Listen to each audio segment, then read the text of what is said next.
വേനൽ കടുത്തതോടെ വിപണിയിൽ പൈനാപ്പിളിന്റെ ആവശ്യം വർദ്ധിച്ചതോടെ വില കുതിക്കുന്നു. റമദാൻ വിഷു വിപണിയിൽ ചില്ലറ വിൽപ്പന 65 മുതൽ 70 രൂപയായിരുന്നുവെങ്കിൽ ഇപ്പോൾ 90 മുതൽ 110 രൂപയിലേക്ക് ഉയർന്നിരിക്കുകയാണ്. വേനൽ കടുത്തതോടെ പൈനാപ്പിൾ കൃഷിയെ ഉണക്കം ബാധിച്ചത് ഉൽപാദന രംഗത്തെ സാരമായി ബാധിച്ചതായി ഇതുമായി ബന്ധപ്പെട്ട കർഷകർ ചൂണ്ടിക്കാട്ടുന്നു. ചൂടുകാലത്ത് പൈനാപ്പിൾ സിറപ്പിനും ജ്യൂസിനും നല്ല ഡിമാൻഡാണ്.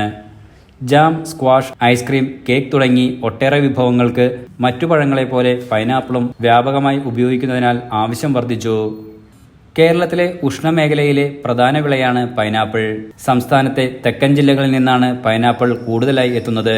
കോഴിക്കോട് ജില്ലയിലെ മലയോരങ്ങളിലെ പലയിടങ്ങളിലും തനിവിളയായും റബ്ബർ, തെങ്ങ് തോട്ടങ്ങളിലെ ഇടവിളയായും പൈനാപ്പിൾ കൃഷി ചെയ്യുന്നുണ്ട്. ഇക്കുറി കടുത്ത ചൂട് കാരണം ഉൽപാദനം കുറഞ്ഞതായി കർഷകർ പറയുന്നു. ഇവിടങ്ങളിൽ ശേഖരിക്കുന്ന പൈനാപ്പിളിന് 70 മുതൽ 72 രൂപ കൃഷിയിടങ്ങളിൽ വെച്ച് തന്നെ വില നൽകണം. ഇവ മാർക്കറ്റിലെത്തുമ്പോൾ തന്നെ 90 മുതൽ 95 രൂപ വരെ എത്തും. കേരളത്തെ പോലെ തന്നെ മഹാരാഷ്ട്ര, ആന്ധ്ര, അഹമ്മദാബാദ്, ഡൽഹി തുടങ്ങിയ സംസ്ഥാനങ്ങളിലെ വിപണികളിലും പൈനാപ്പിളിന് ആവശ്യക്കാർ ഏറെയാണെന്നാണ് റിപ്പോർട്ടുകൾ സൂചിപ്പിക്കുന്നത്. Enlight news, Mukkam.